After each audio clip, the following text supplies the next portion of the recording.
Hello everyone. स्वागत है आप सभी का सोशल ई पाठशाला में। तो कैसे हैं आप सभी लोग? आशा करता हूँ सभी स्वस्थ होंगे और अपना ख्याल रख रहे होंगे। तो आज हम पढ़ने वाले हैं क्लास 7th से चैप्टर 3 को, जिसका नाम है दिल्ली के सुल्तान।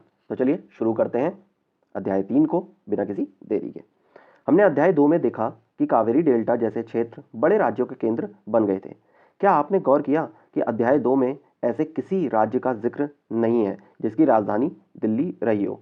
इसकी वजह यह है कि दिल्ली महत्वपूर्ण शहर 12वीं शताब्दी में ही बना था। ठीक है, तो दिल्ली क्या नहीं होता था, राजधानी नहीं बनाई गई थी अभी तक का। ठीक है, तो 12वीं शताब्दी के बाद ही या 12वीं शताब्दी में ही क्या बनी? दिल्ली महत्वपूर्ण शहर के रूप में बना और वहां पर उसको कई राजाओं ने अपनी राजधानी भी बनाया। ठीक है, आगे देखते हैं। तालिका 1 पर नजर डालिए। पहले पहल तोमर राजपूतों के काल में दिल्ली किस साम्राज्य की राजधानी बनी? 12वीं सदी के मध्य में तोमरों को अजमेर के चौहानों, जिन्हें चाहमान नाम से भी जाना जाता है, ने परास्त किया।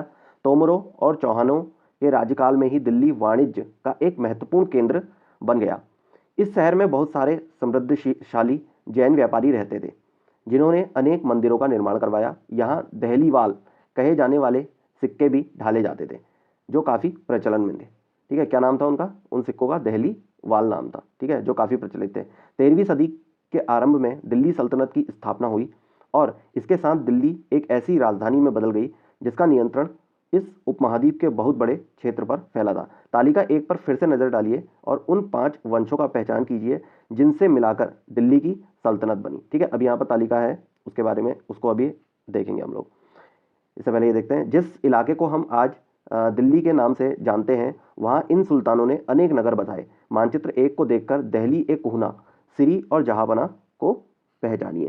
ठीक है, जहांपना ये है, दहली एक कुना ये है, और साथ ही साथ सिरी ये है। ठीक है, दहली एक कुना मतलब दिल्ली को ही कहा जाता था। ठीक है, और उसी के आसपास यहाँ पर क्षेत्र हैं जहांपना और सिरी। ठीक, अब देखते हैं तालिका 1 को। यह है तालिका 1 जिसमें दिल्ली के शासक थे। और अभी अभी बताया गया है इससे पहले ही कि 12वीं सदी तक का राजधानी दिल्ली नहीं बनी थी, और 12वीं सदी आते आते एक ये महत्वपूर्ण शहर के रूप में उपजा था और वाणिज्यिक शहर के रूप में महत्वपूर्ण रूप से सामने आया था। ठीक है, तो तालिका 1 में दिल्ली के शासक जो दे रखे हैं इनको देख लेते हैं। राजपूत वंश। राजपूत वंश में कौन थे? तोमर। कौन थे? तोमर राजा। आरंभिक 12वीं शताब्दी से 1165 तक का इनका कार्यकाल रहा, जिसमें तोमर वंश की स्थापना कौन करता है? अनंगपाल, जिसने कब से कब तक शासन किया? 1130 से लेकर 1145 तक। फिर आते हैं चौहान। चौहानों ने किसको हराया? जिन्हें चाहमान भी कहा जाता है। ठीक है, चौहानों ने किसको हराया? तोमर राजाओं को हराया। तो पृथ्वीराज चौहान इसमें महत्वपूर्ण राजा थे। चौहानों ने कब से कब तक राज्य किया? 1165 से लेकर 1192 तक। और पृथ्वीराज चौहान ने 1175 से लेकर के 1192 तक। ठीक है, आगे है प्रारंभिक तुर्की शासक।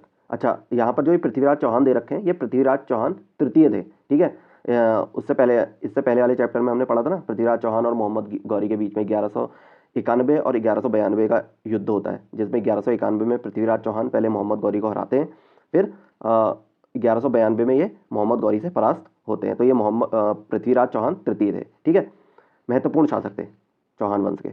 आगे है प्रारंभिक तुर्की शासक।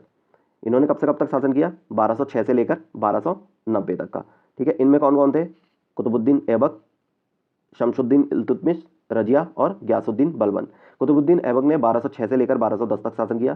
शमसुद्दीन इल्तुतमिश ने 1210 से 1236 तक शासन किया। रजिया ने 1236 से लेकर 1240 तक शासन किया। गयासुद्दीन बलबन ने 1266 से लेकर के 1287 तक का शासन किया। और ये जो यहाँ पर दिखा रखा है, ये क्या है? इल्तुतमिश का मकबरा है। ठीक है, आगे देखते हैं। उसके बाद आया खलजी वंश। ठीक है, गुलाम वंश के बाद या प्रारंभिक तुर्की शासकों के बाद इनको गुलाम वंश भी कहा जाता है। ठीक है, ये क्या था? गुलाम वंश भी था। ठीक, और ये क्या थे? तुर्की के शासक थे। आगे देखते हैं खलजी वंश। 1290 से लेकर 1320 तक का इन्होंने शासन किया, जिसमें जो संस्थापक था खलजी वंश का वो कौन था? जलालुद्दीन खलजी। 1290 से लेकर 1296 तक इसने शासन किया। अलाउद्दीन उसके बाद आते हैं, जो काफ़ी महत्वपूर्ण राजा था, शासक था, वो कौन था? अलाउद्दीन खलजी। 1296 से लेकर 1316 तक। इसके बाद आए तुगलक वंश, जिन्होंने 1320 से लेकर 1414 तक का शासन किया था, जिसमें महत्वपूर्ण शासक कौन कौन से हुए? गयासुद्दीन तुगलक, मोहम्मद तुगलक और फिरोज शाह तुगलक। गयासुद्दीन तुगलक जो कि वंश के संस्थापक थे। कब से कब तक शासन किया? 1320 से लेकर 1324 तक। मोहम्मद तुगलक, जिसे पागल बादशाह भी कहा जाता है, ने कब से कब तक शासन किया? 1324 से लेकर 1351 तक। फिरोज शाह तुगलक ने कब से कब तक किया शासन? 1351 से लेकर 1388 तक। और ये जो आप देख रहे हैं ये क्या है? अलाई दरवाजा। ठीक, अब आता है सैयद वंश। ठीक है, तुगलक वंश के बाद क्या आया? सैयद वंश, जिसके संस्थापक थे खिज्र खां। और सैयद वंश ने कब से कब तक शासन किया? 1414 से लेकर 1451 तक। और खिज्र खान ने उसमें कितना शासन किया? 1414 से लेकर 1421 तक। और फिर आता है लोधी वंश। ठीक है, जिसके संस्थापक कौन थे? बहलोल लोधी थे। और महत्वपूर्ण शासक भी इसमें हुए इब्राहिम लोधी जैसे। ठीक है, कब से कब तक शासन किया इस वंश ने? 1451 से लेकर 1526 तक, जिसमें 1451 से लेकर 1489 तक किसने शासन किया? बहलोल लोधी ने। ठीक है, और यहाँ पर जो आप ये देख रहे हैं ये क्या है? फिरोज शाह तुगलक का ये क्या है? मकबरा है। ये सभी कहाँ है? दिल्ली में स्थित है। ठीक है, आगे देखते हैं। अब इन्हीं से रिलेटेड अब कुछ चीज़ों को हम यहाँ पर जानने की कोशिश करेंगे। ठीक, दिल्ली के सुल्तानों के बारे में जानकारी कैसे कैसे मिलती है उसके बारे में देखते हैं। हालांकि अभिलेख, सिक्कों और स्थापत्य, भवन निर्माण कला के माध्यम से काफ़ी सूचना मिलती है, मगर और भी महत्वपूर्ण वे इतिहास, तारीख एक वचन, त्वारीख बहुवचन है, जो सुल्तानों के शासनकाल में प्रशासन की भाषा फारसी में लिखे गए थे। जो त्वारीखें क्या करी गई थी? लिखी गई थी सुल्तानों के शासनकाल में। ठीक है, चलिए आगे देखते हैं। यहाँ पर देखिए ये पांडुलिपि दिखा रखी है कि किस तरीके से तैयार की जाती है। ठीक है, इसको भी पढ़ लेते हैं। पांडुलिपि तैयार करने के 4 चरण थे। कागज तैयार करना सबसे पहले, फिर उसके बाद लेखन कार्य। कागज तैयार होने के बाद क्या करेंगे? लेखन कार्य। महत्वपूर्ण शब्दों और अनुच्छेदों की ओर ध्यान आकर्षित करने के लिए सोने को पिघलाकर उसका प्रयोग। सोने को पिघला करके जो जो महत्वपूर्ण शब्द होते होंगे उन्हें लिखा जाता होगा। किससे? सोने को पिघला करके। फिर अंततः जिल्द तैयार करना। ठीक है, जिल्द तैयार करना लास्ट में। आगे देखते हैं, ये यहाँ पर चरण दे रखे हैं, पहला, दूसरा, तीसरा और चौथा। अंततः क्या? जिल्द तैयार करना। आगे देखते हैं। त्वारीख के लेखक सचिव, प्रशासक, कवि और दरबारियों जैसे सुशिक्षित व्यक्ति होते थे, जो घटनाओं का वर्णन भी करते थे और शासकों को प्रशासन संबंधी सलाह देते थे। वे न्याय संगत शासन के महत्व पर बल देते थे। ठीक है, तो कौन होते थे? लेखक, सचिव होते थे, प्रशासक होते थे, कवि होते थे और दरबारी जो होते थे वो होते थे। ठीक है, ये सभी घटनाओं का क्या करते थे? उसमें वर्णन किया करते थे। आगे है न्याय चक्र। 13वीं सदी के इतिहासकार फक्र ए मुदब्बिर ने लिखा था, राजा का काम सैनिकों के बिना नहीं चल सकता। सैनिक वेतन के बिना नहीं जी सकते। वेतन आता है किसानों से एकत्रित किए गए राजस्व से, मगर किसान भी राजस्व तभी चुका सकेंगे जब वे खुशहाल और प्रसन्न हो। ऐसा तभी हो सकता है जब राजा न्याय और ईमानदार प्रशासन को बढ़ावा दे। तो एक व्यक्ति दूसरे व्यक्ति से क्या था? जुड़ा था, जिसकी वजह से राजा क्या कर सकता था? प्रशासन को चलाने का कार्य करता था। ठीक है, आगे देखते हैं। ये कुछ और बातें ध्यान में रखें। अब यहाँ पर कुछ बातें दे रखी हैं, उन्हें देखते हैं। पहला, त्वारीख के लेखक नगरों में, विशेषकर दिल्ली में ही रहते थे। ठीक है, गांव में शायद ही कभी रहते हों। दूसरा, वे अक्सर अपने इतिहास सुल्तान के लिए उनसे ढेर सारे इनाम इकराम पाने की आशा में लिखा करते थे। तीसरा, ये लेखक अक्सर शासकों को जन्म सिद्ध अधिकार और लिंग भेद पर आधारित आदर्श समाज व्यवस्था बनाए रखने की सलाह देते थे। उनके विचारों से सारे लोग सहमत नहीं होते थे। ठीक है, जो विचार वो लोग देते थे, जो तारीख लिखते थे, उनके विचारों से लोग सहमत नहीं होते थे। अब यहाँ पर एक आया है जन्म सिद्ध अधिकार और लिंग भेद। ये क्या होता है? यहाँ पर छोटे छोटे पॉइंट दे रखे हैं, इनको पहले देख लेते हैं। ठीक है, जन्म सिद्ध अधिकार, जन्म के आधार पर विशेषाधिकार का दावा करना। ठीक है, उदाहरण के लिए लोग मानते थे कि कुलीन व्यक्तियों को कुछ खास परिवारों में जन्म लेने के कारण शासन करने का अधिकार विरासत में मिलता है। ठीक है, तो ये क्या है? इनका क्या होता था? ये जन्म सिद्ध अधिकार ही हो जाता था कि जो राजा के घर में पैदा होता था वही उसका क्या बन जाता था? उत्तराधिकारी बन जाता था। ठीक है, आगे क्या है? लिंग भेद। लिंग भेद क्या होता था? स्त्री तथा पुरुषों के बीच सामाजिक तथा शारीरिक शरीर रचना संबंधी अंतर, चाहे सामाजिक रूप से हो चाहे शारीरिक रूप से जो अंतर होता है वही क्या कहलाता है? हमारा लिंग भेद कहलाता है। ठीक है, आमतौर पर यह तर्क दिया जाता है कि ऐसे अंतर के कारण पुरुष स्त्रियों की तुलना में श्रेष्ठ होते हैं। ठीक है, तो ये जो लिंग भेद किया जाता है शरीर रचना के आधार पर या सामाजिक संबंधी अंतर जो किए जाते हैं स्त्री और पुरुष में, तो उसमें क्या कहा जाता है कि पुरुष स्त्री की तुलना में क्या होते हैं? श्रेष्ठ होते हैं। लेकिन ऐसा बिल्कुल भी नहीं है।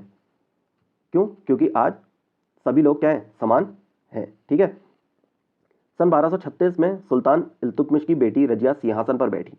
उस युग के इतिहासकार मिन्हाज-ए-सिराज ने स्वीकार किया है कि वह अपने सभी भाइयों से अधिक योग्य और सक्षम थी, लेकिन फिर भी वह एक रानी को शासक के रूप में मान्यता नहीं दे पा रहा था। दरबारी जन भी उसके स्वतंत्र रूप से शासन करने की कोशिशों से प्रसन्न नहीं थे। सन 1240 में उसे सिंहासन से हटा दिया गया। देखिए, पहली बार कोई स्त्री शासन करने के लिए बैठी, ठीक है, राजगद्दी पर शासन करने के लिए बैठती है, लेकिन उसको भी कई षड्यंत्रों के बाद हटा दिया जाता है, ठीक है। तो यही क्या होता था, सामाजिक रूप से अंतर जो होता था एक पुरुष में और स्त्री में देखने को मिलता था, ठीक है, उसे ही हम क्या कहते हैं, लिंग भेद कहते हैं। अब यहाँ पर देखते हैं रजिया के बारे में मिन्हाज-ए-सिराज के विचार। मिन्हाज-ए-सिराज का सोचना था कि ईश्वर ने जो आदर्श समाज व्यवस्था बनाई है उसके अनुसार स्त्रियों को पुरुष के अधीन होना चाहिए और रानी का शासन इस व्यवस्था के विरुद्ध जाता था। इसलिए वह पूछता है, खुदा की रचना के खाते में उसका ब्यौरा चूंकि मर्दों की सूची में नहीं आता, इसलिए इतनी शानदार खूबियों से भी उसे आखिर हासिल क्या हुआ। रजिया ने अपने अभिलेखों और सिक्कों पर अंकित करवाया कि वह सुल्तान इल्तुतमिश की बेटी थी। आधुनिक आंध्र प्रदेश के वारंगल क्षेत्र में किसी समय काकतीय वंश का राज्य था। उस वंश की रानी रुद्रमा देवी 1262 से लेकर 1289 के व्यवहार से रजिया का व्यवहार बिल्कुल विपरीत था। रुद्रमा देवी ने अपने अभिलेखों में अपना नाम पुरुषों जैसे लिखवाकर अपने पुरुष होने का भ्रम पैदा किया था। एक और महिला शासक थी कश्मीर की रानी दिद्दा, 980 से लेकर 1003 तक इन्होंने शासन किया। उनका नाम दीदी, बड़ी बहन से निकला है, जो कि दिद्दा कहा जाता था। जाहिर है प्रजा ने अपनी प्रिय रानी को यह स्नेह भरा संबोधन दिया होगा, ठीक है। तो यहाँ पर रानी रुद्रमा देवी के बारे में बताया और रानी दिद्दा के बारे में भी बताया, जो कि रजिया से क्या थी, अलग थी, ठीक। आगे देखते हैं दिल्ली सल्तनत का विस्तार। यहाँ पर जो मानचित्र 2 दे रखा है, शमसुद्दीन इल्तुतमिश द्वारा जीते गए प्रमुख शहर थे, ठीक है, शमसुद्दीन इल्तुतमिश के द्वारा जो ये जीते हुए शहर थे, ठीक है। यहाँ पर जो मैप दे रखा है, आगे देखते हैं यहाँ पर क्या दिया हुआ है, दिल्ली सल्तनत का विस्तार, गैरिसन शहर से साम्राज्य तक। चलिए आगे देखते हैं और पढ़ते हैं इसको। यहाँ पर 2 पॉइंट दिए हैं, इसको भी देख लेते हैं पहले। भीतरी प्रदेश, किसी शहर या बंदरगाह के आसपास के इलाके जो उस शहर के लिए वस्तुओं और सेवाओं की पूर्ति करें, वो क्या कहलाते हैं, भीतरी प्रदेश कहलाते हैं, ठीक है। अगला है गैरिसन शहर, किलेबंद बसाव जहाँ सैनिक रहते हैं, जहाँ पे बहुत बड़े बड़े किले होते हैं, ठीक है, वही क्या कहलाते हैं, सैनिक छावनियाँ कह सकते हैं एक तरीके से इनको, ठीक है, गैरिसन शहर को, ठीक। आगे देखते हैं 13वीं शताब्दी के आरंभिक वर्षों में दिल्ली के सुल्तानों का शासन गैरिसनों, रक्षक सैनिकों की टुकड़ियाँ, ठीक है, के निवास के लिए बने मजबूत किलेबंदी शहरों से पूरे परे शायद ही कभी फैला हो। शहरों से संबंध लेकिन उनसे दूर भीतरी प्रदेशों पर उनका नियंत्रण ना के बराबर था और इसलिए उन्हें आवश्यक सामग्री, रसद आदि के लिए व्यापार, कर या लूटमार पर ही निर्भर रहना पड़ता था। दिल्ली से सुदूर बंगाल और सिंध के गैरिसन शहरों का नियंत्रण बहुत ही कठिन था। बगावत, युद्ध, यहाँ तक कि खराब मौसम से भी उनसे संपर्क के नाजुक सूत्र छिन्न भिन्न हो जाते थे। शासन को अफगानिस्तान से आने वाले हमलावरों और उन सूबेदारों से बराबर चुनौती मिलती रहती थी, जो जरा सी कमजोरी का आभास मिलते ही विद्रोह का झंडा खड़ा कर देते थे। इन चुनौतियों के चलते सल्तनत बड़ी मुश्किल से किसी तरह अपने आप को बचाए हुए थी। इसका संस्थापन गयासुद्दीन बलबन के शासनकाल में हुआ और इसका विस्तार अलाउद्दीन खिलजी और मोहम्मद तुगलक के राज्यकाल में हुआ था। तो ऊपर जो तालिका दिखाई थी उन सभी को मिलाकर के क्या बना था, दिल्ली सल्तनत बना था, ठीक है, जो मैंने तालिका आपको दिखाई दी। कब, कहाँ से, जब कुतुबुद्दीन ऐबक से लेकर जो लोधी तक का मैंने आपको तालिका में बताया था, वो क्या बना था, एक तरीके से दिल्ली सल्तनत बना था, ठीक है, उसी को पूरे को दिल्ली सल्तनत कहा जाता है। आगे देखते हैं सल्तनत की भीतरी सीमाओं में जो अभियान चले उनका लक्ष्य था गैरिसन शहरों की पृष्ठभूमि में स्थित भीतरी क्षेत्रों की स्थिति को मजबूत करना। इन अभियानों के दौरान गंगा यमुना के दोआब से जंगलों को साफ कर दिया गया और शिकारी संग्राहकों तथा चरवाहों को उनके पर्यावास से खदेड़ दिया गया। वह जमीन किसानों को दे दी गई और कृषि कार्य को प्रोत्साहन दिया गया। व्यापार मार्गों की सुरक्षा और क्षेत्रीय व्यापार की उन्नति की खातिर नए किले, गैरिसन शहर और शहर बसाए गए। दूसरा विस्तार सल्तनत की बाहरी सीमा पर हुआ। अलाउद्दीन खिलजी के शासनकाल में दक्षिण भारत को लक्ष्य करके सैनिक अभियान शुरू हुए। अभी हम मानचित्र 3 में देखेंगे कि दक्षिण अभियान जो अलाउद्दीन खिलजी ने करे थे, ठीक है, उनको भी हम मानचित्र 3 में देखेंगे। आगे देखते हैं, और ये अभियान मोहम्मद तुगलक के समय में अपनी चरम सीमा पर पहुंचे। इन अभियानों में सल्तनत की सेनाओं ने हाथी, घोड़े, गुलाम और मूल्यवान धातु अपने कब्जे में ले ली। आगे देखते हैं, दिल्ली सल्तनत की सेनाओं की शुरुआत अपेक्षाकृत कमजोर थी, मगर 150 वर्ष बाद मोहम्मद तुगलक के राज्यकाल के अंत तक इस उपमहाद्वीप का एक विशाल क्षेत्र इसके युद्ध अभियान के अंतर्गत आ चुका था। इसने शत्रुओं की सेनाओं को परास्त किया और शहरों पर कब्जा किया। इसके सूबेदार और प्रशासक मुकदमों में फैसला सुनाते थे और साथ ही किसानों से कर वसूलते थे, लेकिन इतने विशाल क्षेत्र पर इनका नियंत्रण किस सीमा तक और कितना प्रभावी था। ये देखिए यहाँ पर मानचित्र 3 दे रखा है, अलाउद्दीन खिलजी का दक्षिण भारत अभियान। तो अलाउद्दीन खिलजी का जो दक्षिण भारत अभियान था वो क्या था, उसको भी यहाँ पर देख लेते हैं। ये दिल्ली है, दिल्ली से इसने आगे धावा बोला था 1299 में। गुजरात में सबसे पहले इसने 1299 में अभियान चलाया था, फिर 1303 में चित्तौड़ में, उसके बाद 1302 से लेकर 1303 में भी वारंगल वाले क्षेत्र में, 1301 में रणथंभौर था, 1305 में मांडू से होते हुए देवगिरी, और फिर देवगिरी से होते हुए 1310 और 1311 में द्वार समुद्र, और द्वार समुद्र से होते हुए तंजावुर मदुरै जैसे इलाकों को इसने जीता था 1311 में। ठीक है, और देवगिरी से ही 1311 में वारंगल क्षेत्र पर भी इसने क्या करा था, अभियान चलाया था। ठीक, और जब ये दिल्ली से होते हुए 1302 और 1303 से जब अभियान से चला तो कड़ा क्षेत्र से होते हुए भी ये देवगिरी की ओर गया था। कब, 1296 में। तो इस तरीके से इसके सारे के सारे ये क्या थे, दक्षिण अभियान थे, जब अलाउद्दीन खिलजी ने अपने साम्राज्य विस्तार को बढ़ाया था। ठीक है, आगे देखते हैं चित्र 2। 12वीं सदी के आखिरी दशक में बनी कुवत अल इस्लाम मस्जिद तथा उसकी मीनारें। यह जामा मस्जिद दिल्ली के सुल्तानों द्वारा बनाए गए सबसे पहले शहर में स्थित है। इतिहास में इस शहर को दिल्ली एक खूना पुराना शहर कहा गया है। इस मस्जिद का इल्तुतमिश और अलाउद्दीन खिलजी ने और विस्तार किया। मीनार 3 सुल्तानों कुतुबुद्दीन ऐबक, इल्तुतमिश और फिरोज शाह तुगलक द्वारा बनाई गई थी। तो ये क्या है, कुवत अल इस्लाम मस्जिद है। ठीक है, अब यहाँ पर मस्जिद दे रखा है, मस्जिद होता क्या है इसके बारे में भी पढ़ लेते हैं। यह एक अरबी का शब्द है जिसका शाब्दिक अर्थ है ऐसा स्थान जहां मुसलमान अल्लाह की आराधना में सजदा, घुटने और माथा टेक कर करते हैं। जामा मस्जिद या मस्जिद ए जामी वह मस्जिद होती है जहां अनेक मुसलमान एकत्र होकर साथ साथ नमाज पढ़ते हैं। नमाज की रस्म के लिए सारे नमाजियों में से सबसे अधिक सम्मानीय और विद्वान पुरुष को इमाम नेता के रूप में चुना जाता है। इमाम शुक्रवार को नमाज के दौरान धर्मोपदेश खुतबा भी देता है।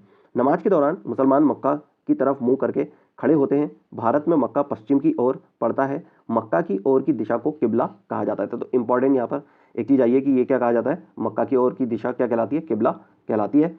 और भारत में मक्का जो होता है पश्चिम की ओर को पड़ता है। ठीक है, तो मस्जिद का मतलब जहाँ पर जो इस्लाम धर्म को मानने वाले जो मुसलमान लोग होते हैं वो यहाँ पर जाकर के अपने ईश्वर की क्या करते हैं, आराधना करते हैं। ठीक है, आगे देखते हैं बेगमपुरी मस्जिद। यह मोहम्मद तुगलक के राज्यकाल में दिल्ली में उसकी नई राजधानी जहांपना विश्व की शरण स्थली की मुख्य मस्जिद के तौर पर बनाई गई थी।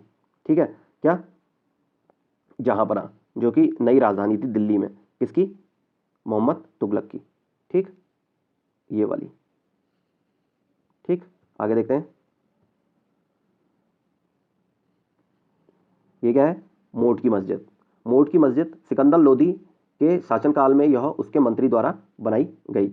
अगला ये वाली जो है जमाली कमाली की मस्जिद 1520 के दशक के आखिरी दिनों में निर्मित जमाली कमाली की मस्जिद। ठीक है, ये सभी की सब दिल्ली में स्थित हैं। ठीक है, दिल्ली के सुल्तानों के सारे उपमहाद्वीप के अनेक शहरों में मस्जिदें बनवाई। इससे उनके मुसलमान और इस्लाम के रक्षक होने के दावे को बल मिलता था।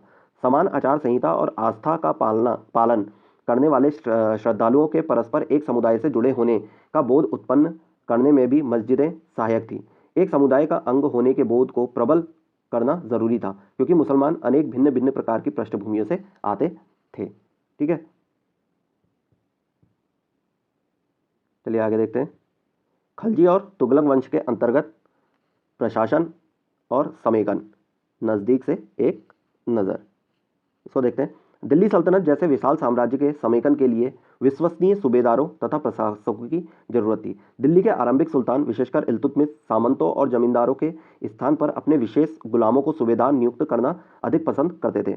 इन गुलामों को फारसी में बंदगा कहा जाता है तथा इन्हें सैनिक सेवा के लिए खरीदा जाता था। उन्हें राज्य के कुछ बहुत ही महत्वपूर्ण राजनीतिक पदों पर काम करने के लिए बड़ी सावधानी से प्रशिक्षित किया जाता था। वे चूंकि पूरी तरह अपने मालिक पर निर्भर होते थे, इसलिए सुल्तान भी विश्वास करके उन पर निर्भर हो सकते थे। ठीक है, तो इस प्रकार यहाँ पर यह कहा जा रहा है कि जो राजाओं के, शासकों के जो गुलाम होते थे, वही जो राजा होता था उन्हीं पर सबसे ज़्यादा क्या करता था, अपना विश्वास करता था और उन्हीं को सूबेदार क्या करता था, नियुक्त कर देता था। ठीक है, क्योंकि वो उनका क्या था, विश्वसनीय, वो राजा या शासक ऐसा मानता था कि ये क्या है, मेरे लिए बहुत विश्वसनीय लोग हैं। ठीक है, तो इन्हीं गुलामों को वो बड़े बड़े अच्छे पदों पे रखता था। ठीक है, और गुलामों को फारसी में क्या कहा जाता था, बंदगा कहा जाता था। इसको भी आपको नोट करना है। ठीक है, और इसीलिए सुल्तान भी क्या करता था, विश्वास करके उन पर ही क्या होता था, निर्भर होता था। ठीक है, विश्वास इतना ज़्यादा करता था। आगे देखते हैं, बेटों से बढ़कर गुलाम थे। अब सोचिए, बेटों से बढ़कर कौन थे, गुलाम थे। सुल्तान को सलाह दी जाती थी, जिस गुलाम को हमने पाला पोसा और आगे बढ़ाया है, उसकी हमें देखभाल करनी चाहिए, क्योंकि तकदीर अच्छी हो तभी पूरी जिंदगी में कभी कभी ही योग्य और अनुभवी गुलाम मिलता है। बुद्धिमानों का कहना है कि योग्य और अनुभवी गुलाम बेटे से भी बढ़कर होता है। तो क्या था, बेटों से बढ़कर क्या होता था, गुलाम होता था, क्योंकि उन्होंने क्या करा होता है, गुलाम को खरीदा होता है। कोई कोई तो बचपन में ही लोगों को खरीद लेते थे जो शासक होते थे, और उनको छोटे से लेकर बड़े तक का अपने साथ ही गुलाम बना करके रखते थे और उनको पालते थे। तो क्या होता था, वो बेटों से बढ़कर ही कहलाते थे, और अगर वो बुद्धिमान निकल गए तो उन्हें अच्छे पद पर भी रख दिया जाता था। ठीक है, आगे देखते हैं, आश्रित। यहाँ पर एक आश्रित शब्द दिया है, इसको भी देख लेते हैं। जो किसी अन्य व्यक्ति के संरक्षण में रहता हो, उस पर निर्भर हो, जो कि अभी क्या था, गुलाम, जिसके बारे में हम चर्चा कर रहे थे। आगे देखते हैं यहाँ पर, खलजी तथा तुगलक शासक बंदगा का इस्तेमाल करते रहे और साथ ही अपने पर आश्रित निम्न वर्ग के लोगों को भी ऊंचे राजनीतिक पदों पर बैठाते रहे। ऐसे लोगों को सेनापति और सूबेदार जैसे पद दिए जाते थे, लेकिन इससे राजनीतिक अस्थिरता भी पैदा होने लगी। गुलाम और आश्रित अपने मालिकों और संरक्षकों के प्रति तो वफादार रहते थे, मगर उनके उत्तराधिकारियों के प्रति नहीं। नए सुल्तानों के अपने नौकर होते थे, फलस्वरूप किसी नए शासक के सिंहासन पर बैठते ही प्रायः नए और पुराने सरदारों के बीच टकराहट शुरू हो जाती थी। सुल्तानों द्वारा निचले तबके के लोगों को संरक्षण दिए जाने के कारण उच्च वर्ग के कई लोगों को गहरा धक्का भी लगता था, और फारसी तारीख के लेखकों ने निचले खानदान के लोगों को ऊंचे पद पर बैठाने के लिए दिल्ली के सुल्तानों की आलोचना भी की है। आगे देखते हैं, सुल्तान मोहम्मद तुगलक के अधिकारीजन। सुल्तान मोहम्मद तुगलक के क्या थे, अधिकारीजन। यहाँ पर कौन कौन थे, उनको देख लेते हैं। सुल्तान मोहम्मद तुगलक ने अजीज खुमार नामक कलाल, शराब बनाने और बेचने वाला, फिरोज हज्जाम नामक नाई, मनका तब्बाक नामक बावर्ची और लड्ढा तथा पीरा नामक मालियों और ऊंचे प्रशासनिक पदों पर बैठाया था। 14वीं शताब्दी के मध्य के इतिहासकार जियाउद्दीन बर्नी ने इन नियुक्तियों का उल्लेख सुल्तान के राजनीतिक विवेक के नाश और शासन करने की अक्षमता के उदाहरण के रूप में किया गया है। तो ऐसे ही कुछ मोहम्मद तुगलक के क्या थे, डिसीजंस थे, जिसकी वजह से वो पागल बादशाह भी करार दिया जाता है इतिहास में। ठीक है, आगे देखते हैं। पहले वाले सुल्तानों की ही तरह खलजी और तुगलक शासकों ने भी सेना नायकों को भिन्न भिन्न आकार के इलाकों के सूबेदार के रूप में नियुक्त किया। ये इलाके इक्ता कहलाते थे और इन्हें संभालने वाले अधिकारी इक्तादार या मुक्ति कहे जाते थे।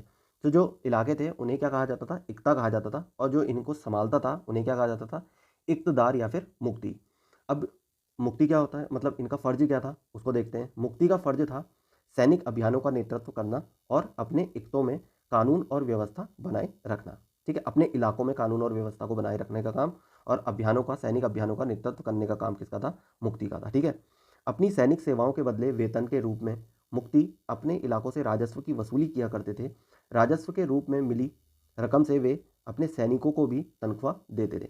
मुक्ति लोगों पर काबू रखने का सबसे प्रभावी तरीका यह था कि उनका पद वंश परंपरा से न चले और उन्हें कोई भी इक्ता थोड़े थोड़े समय के लिए ही मिले, जिसके बाद उनका स्थानांतरण कर दिया जाए। सुल्तान अलाउद्दीन खलजी और मोहम्मद तुगलक के शासनकाल में नौकरी के इन कठोर नियमों का बड़ी सख्ती से पालन होता था। मुक्ति लोगों द्वारा एकत्रित किए गए राजस्व की रकम का हिसाब लेने के लिए राज्य द्वारा लेखा अधिकारी नियुक्त किए जाते थे। इस बात का ध्यान रखा जाता था कि मुक्ति राज्य द्वारा निर्धारित कर ही वसूलें और तय संख्या के अनुसार सैनिक रखे। जब दिल्ली के सुल्तान शहरों से दूर आंतरिक इलाकों को भी अपने अधिकार में ले आए तो उन्होंने भूमि के स्वामी सामंतों और अमीर जमींदारों को भी अपनी सत्ता के आगे झुकने को बाध्य कर दिया। अलाउद्दीन खलजी के शासनकाल में भू राजस्व के निर्धारण और वसूली के कार्य को राज्य अपने नियंत्रण में ले आया। स्थानीय सामंतों से कर लगाने का अधिकार छीन लिया गया, बल्कि स्वयं उन्हें भी कर चुकाने को बाध्य किया गया। सुल्तानों के प्रशासकों ने जमीन की पैमाइश की और इसका हिसाब बड़ी सावधानी से रखा। कुछ पुराने सामंत और जमींदार राजस्व के निर्धारण और वसूली अधिकारी के रूप में सल्तनत की नौकरी करने लगे। इस समय 3 तरह के कर थे: कृषि पर कर, मवेशियों पर और घरों पर। और जो कृषि पर जो कर लगता था उसे क्या कहते थे, जिसे खराज कहा जाता था। और जो किसानों की उपज का लगभग 50% होता था, तो किसानों की उपज का 50% लिया जाता था क्या, कृषि पर कर, जिसे खराज कहा जाता था। और इसके साथ साथ दूसरा जो कर था वो मवेशियों पर लगता था, तीसरा जो लगता था वो घर पर लगता था। आगे देखते हैं। यह याद रखना जरूरी है कि इस उपमहाद्वीप का काफी बड़ा हिस्सा दिल्ली के सुल्तान के अधिकार से बाहर ही था। दिल्ली से बंगाल जैसे सुदूर प्रांतों का नियंत्रण कठिन था और दक्षिण भारत की विजय को तुरंत बाद ही वह पूरा क्षेत्र फिर से स्वतंत्र हो गया था। यहाँ तक कि गंगा के मैदानी इलाकों में भी घने जंगलों वाले ऐसे क्षेत्र थे जिनमें बैठने में सुल्तान की सेनाएं अक्षम थी। स्थानीय सरदारों ने इन क्षेत्रों में अपना शासन जमा लिया। अलाउद्दीन खलजी और मोहम्मद तुगलक इन इलाकों पर जोर जबरदस्ती अपना अधिकार जमा तो लेते थे, पर वह अधिकार कुछ ही समय तक रह पाता था। क्यों रह पाता होगा वो कुछ समय तक? क्योंकि वहाँ के जो स्थानीय लोग होते होंगे वो उस क्षेत्र को भली भांति जानते होंगे। ठीक है, तो वहाँ तो जो बड़े बड़े जो शासक होते थे अलाउद्दीन खलजी और मोहम्मद तुगलक जैसे, उनकी सेनाएं उनके सामने ज़्यादा टाइम तक टिक नहीं पाती होगी। ठीक है, चलिए आगे देखते हैं। सरदार और उनकी किलेबंदी, इसको देख लेते हैं। अफ्रीकी देश मोरक्को से 14वीं सदी में भारत आए यात्री इब्न बतूता। कौन, कहाँ से आया? भारत में 14वीं सदी में एक यात्री आता है मोरक्को से, इब्न बतूता। और किसके शासनकाल में आता है ये? मोहम्मद बिन तुगलक के शासनकाल में आता है। ठीक है, अब इसने क्या किया? इसने ये बताया है कि सरदार कभी कभी चट्टानी उबड़ खाबड़ पहाड़ी इलाकों में किले बनाकर रहते थे और कभी कभी बांस के झुरमुटों में। भारत में बांस पोला नहीं होता, यह बहुत बड़ा होता है। पोला मतलब छोटा नहीं होता, ठीक है, यह बहुत बड़ा होता है। इसके अलग अलग हिस्से आपस में इस तरह से गुथे होते हैं कि उन पर आग का भी असर नहीं होता और वे कुल मिलाकर बहुत ही मजबूत होते हैं। सरदार इन जंगलों में रहते हैं जो इनके किले की प्राचीर का काम देते हैं। इस दीवार के घेरे में ही उनके मवेशी और फसल रहते हैं। अंदर ही पानी भी उपलब्ध रहता है, अर्थात वहाँ एकत्रित हुआ वर्षा का जल, इसलिए उन्हें प्रबल बलशाली सेनाओं के बिना हराया नहीं जा सकता। ये सेनाएं जंगल में घुसकर खास तौर से तैयार किए गए औजारों से बांसों को काट डालती है। तो ये थी सरदार और उनके किले बंदी की बात, जो किसने बताई है? इब्न बतूता ने। और इब्न बतूता कहाँ से आया? मोरक्को से आया। कब आया? 14वीं सदी में आया। और किसके शासनकाल में आया? ये आया मोहम्मद बिन तुगलक के शासनकाल में। ठीक है, आगे देखते हैं। चंगेज खान के नेतृत्व में मंगोलों ने 1219 में उत्तर पूर्वी ईरान में ट्रांस ऑक्सियाना आधुनिक उज्बेकिस्तान पर हमला किया और इसके शीघ्र बाद ही दिल्ली सल्तनत को उनका धावा झेलना पड़ा। किसका? चंगेज खान के नेतृत्व में मंगोलों का। मंगोल सैनिक था कौन? चंगेज खान, ठीक है, जो नेतृत्व करता था। अलाउद्दीन खलजी और मोहम्मद तुगलक के शासनकालों के आरंभ में दिल्ली पर मंगोलों के धावे बढ़ गए। इससे मजबूर होकर दोनों ही सुल्तानों को एक विशाल स्थानीय सेना खड़ी करनी पड़ी। इतनी विशाल सेना को संभालना प्रशासन के लिए भारी चुनौती थी। आइए देखें कि दोनों सुल्तानों ने उस चुनौती का सामना कैसे किया और दोनों ही सुल्तानों में से इतिहासकारों को कौन सबसे सफल लगा, उसे भी हम यहाँ पर देखते हैं। ठीक है, आगे देखते हैं कि इन चुनौतियों को दोनों सुल्तानों ने कैसे डटकर सामना किया। तो सबसे पहले अलाउद्दीन खिलजी के बारे में पढ़ते हैं। दिल्ली पर 2 बार हमले हुए, 1299 और 1300 में। 1302 और 1303 में इनका सामना करने के लिए अलाउद्दीन खिलजी ने एक विशाल स्थानीय सेना खड़ी की। ठीक है, इन सभी से लड़ने के लिए क्या करा अलाउद्दीन खिलजी ने? स्थायी सेना, ठीक है, स्थायी सेना क्या कर दी? खड़ी कर दी, परमानेंट सेना, जिनको वो वेतन भी दिया करता था। ठीक है, अगला मोहम्मद बिन तुगलक ने क्या करा? मोहम्मद तुगलक के शासन के प्रारंभिक वर्षों में सल्तनत पर हमला हुआ, मंगोल सेना परास्त हो गई। मोहम्मद तुगलक को अपनी सेना की शक्ति और अपने संसाधनों पर इतना विश्वास था कि उसने ट्रांस ऑक्सियाना पर आक्रमण की योजना बना ली, उज्बेकिस्तान में। ठीक है, कि वो यहाँ पर जीत गया तो अब क्या होगा, मैं वहाँ भी जीत जाऊंगा, इतना विश्वास था उसे अपनी सेना पे। एक स्थायी सेना तैयार करना उसका आक्रामक कदम था, तो इसने भी क्या करा? स्थायी सेना तैयार करी। ठीक है, अलाउद्दीन खलजी ने अपने सैनिकों के लिए श्री नामक एक नया गैरिसन शहर बनाया। तो श्री नामक गैरिसन शहर कौन बनाता है? अलाउद्दीन खिलजी बनाता है। अगला मोहम्मद तुगलक क्या करता है? नया गैरिसन शहर बनाने के स्थान पर दिल्ली के 4 शहरों में से सबसे पुराने शहर दहली ए कुहना को निवासियों से खाली करवाकर वहां सैनिक छावनी बना दी गई। ठीक है, नया नहीं बनाया इसने। ठीक है, अलाउद्दीन खलजी ने क्या करा था, नया बनाया सिरी नामक, और इसने नया नहीं बनाया, जबकि पुराना जो दिल्ली एक कोहना था वहां से लोगों को खाली कर दिया और पुराने शहर के निवासियों को दक्षिण में बनी नई राजधानी दौलताबाद भेज दिया गया। ठीक है, तो इसने क्या करा, दौलताबाद भेज दिया, कहाँ के लोगों को, दिल्ली एक कोहना के लोगों को, और दिल्ली एक कोहना को क्या बना दिया, गैरिसन नगर बना दिया, एक सैनिक छावनी बना दी वहाँ। ठीक है, आगे देखते हैं। अलाउद्दीन खलजी ने अब क्या करा, सैनिक के पेट भरने की समस्या को गंगा यमुना के बीच की भूमि से कर के रूप में खेती की पैदावार इकट्ठी कर कर हल किया गया। किसानों की पैदावार का 50% हिस्सा कर के तौर पर तय कर दिया गया। मोहम्मद बिन तुगलक ने क्या किया, सेना को खिलाने के लिए उसी इलाके से खाद्यान्न इकट्ठा किया गया, लेकिन सैनिकों की विशाल संख्या की जरूरत पूरी करने के लिए सुल्तान ने अतिरिक्त कर भी लगाए। इसी दौरान उस क्षेत्र में क्या बढ़ गया, अकाल भी बढ़ गया। आगे अलाउद्दीन खिलजी, सैनिकों को वेतन भी देना होता था। अलाउद्दीन ने सैनिकों को इक्ता के स्थान पर नगद वेतन देना तय किया। इक्ता क्या, अभी अभी में पढ़ा, भूमि या फिर एक जगह। ठीक है, सैनिक अपना आवश्यक सामान दिल्ली के व्यापारियों से खरीदते थे और यह आशंका थी कि व्यापारी अपनी चीज़ों की कीमतें बढ़ा देंगे। इसे रोकने के लिए अलाउद्दीन ने दिल्ली में चीज़ों की कीमतों पर नियंत्रण लागू कर दिया। अर्थात बाजार नियंत्रण प्रणाली भी किसने लागू करी, अलाउद्दीन खलजी ने लागू करी। और इक्ता के स्थान पर नगद वेतन देने का प्रावधान भी किसने करा, अलाउद्दीन खलजी ने करा। और अलाउद्दीन खलजी ने स्थायी सेना भी रखी थी। ठीक है, अफसर बड़ी सावधानी से कीमतों का सर्वेक्षण करते थे और जो व्यापारी निश्चित दरों का उल्लंघन करते थे उन्हें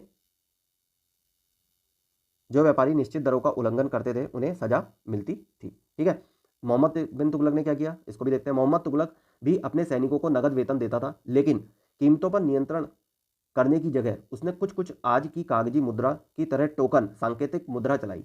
ये सिक्के धातु के बने होते थे, लेकिन सोना चांदी के ना होकर सस्ती धातु के। 14वीं सदी के लोगों को इस मुद्रा पर भरोसा नहीं था। वे बड़े चतुर थे, अपने सोना चांदी के सिक्के वे बचा कर रख लेते थे और अपने तमाम कर इस टोकन मुद्रा से ही चुकाते थे।